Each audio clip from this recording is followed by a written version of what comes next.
Mga ka-farmers, magandang araw. Update muna tayo sa ating kamatis na ito ay pangpahamis ng kutis.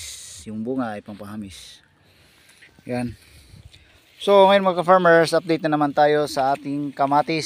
So mula nung nag-last update muna tayo mga ka-farmers ay pang 13 days ngayon. So kung susumadahin natin ay nasa 30 days na yung kamatis natin mga ka-farmers. So hindi talaga natin ma-control yung pangungulot mga ka-farmers. Iwan ko kung anong gagawin natin. Tulad na lamang po nito na buti na lang meron na siyang mga bulaklak na lumalabas. At ito pa rin mga ka-farmers. Pero hindi naman siya lahat ng mga puno mga ka-farmers ay nangungulot. So nagbubulaklak na yung ating kamatis. Halos lahat na mga puno ay meron na siyang ibinigay na bulaklak. Pero paiba-iba yung mga figure ng ating kamatis mga ka-farmers dahil merong nangungulot at meron ding wala. So tulad lamang nito, perfect siya. So malayo sa pangungulot mga ka-farmers.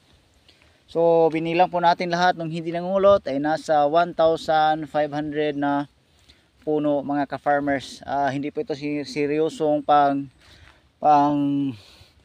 ano mga farmers, hindi ito pang seryosong pang source of income. Ito po lamang ay kinagiliwan natin at utilize natin ng space kasi yung una ay tinam natin ng ampalaya, tapos makikita nyo naman meron pang mga nakasabit na bunga ng sitaw. Then before sitaw ay tinamnan natin ng ampalaya. So makita nyo naman na kalabira na yung yung mga katawan ng ampalaya mga ka-farmers. Then to be followed by sitaw. Then yung sitaw natin, as I said before, napa-off na siya pero hanggang ngayon buhay pa rin. Meron pa rin kunting mga bunga. Then sa ngayon, focus muna tayo sa ating kamatis mga ka-farmers. So yung kamatis para sa akin mga ka-farmers ay hindi po itong napaka easy na trabaho. Kung ang pag-farming ng kamatis ay yan talaga ang papasukin natin.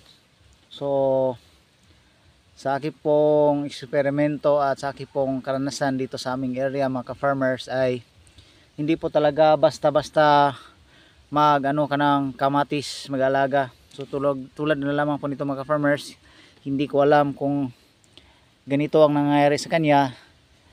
Regular naman tayo nag-spray ng insecticide at foliar at saka fungicide. Walang problema sa foliar at saka sa fungicide kasi napakaganda yung dahon ng ating kamatis mga ka-farmers. So once again, pinag-spray natin ito ng turan at saka nimis. Then yung insecticide natin is kahit anong insecticide na makikita natin sa market mga ka-farmers, as long as ito po ay nakakontrol ng mga aphids, mga leafhoppers, kahit ano pang mga insect.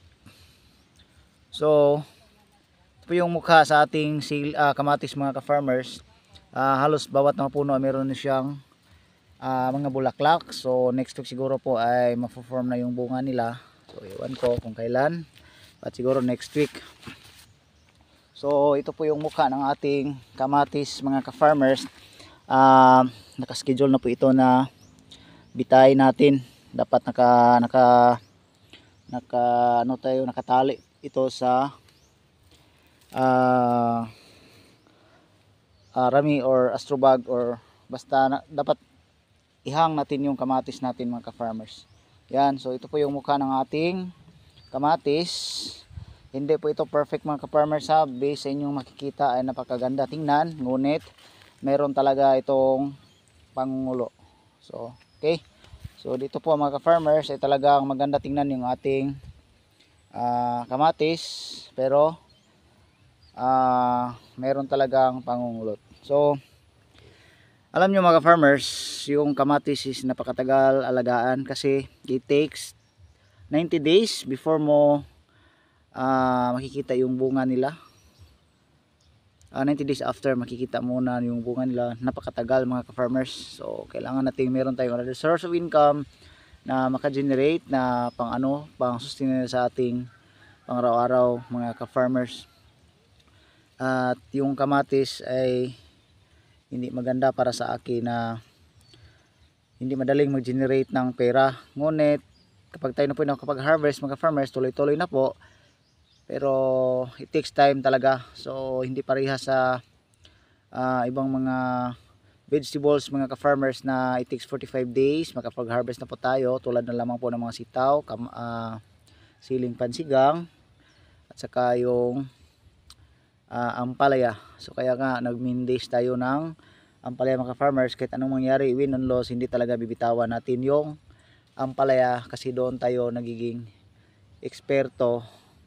Kahit hindi naman tayo nagiging perfecto sa pag-alaga ng ampalaya, ngunit ito po yung nakikitaan natin ng potensyal kung saan po ay dito natin mahihaon ang ating buhay. Okay, so once again mga farmers, ito po yung ating kamatis. So wala po tayong ibang ginagamit dito mga farmers, ay turan lang po at saka nimis. Maganda naman yung resulta natin mga farmers dahil hindi po ito 100% na pangungulot.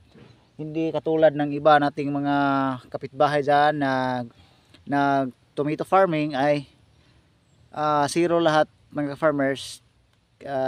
Nagsusurinder na po yung may-ari ng mga kamatis at tinamnan na lang po nila ng ibang mga variety mga farmers. So hindi na po sila nagtatanim ng kamatis. So sa atin, napakaswerte natin na ganito yung mukha ng ating kamatis. So hanggang sa sunod mga farmers, update ko na lang po kayo. At maraming salamat. At hindi naman nag-subscribe sa aking YouTube channel, mag-subscribe muna kayo sa aking YouTube channel na Farmer Montijos Vlog. Salamat po.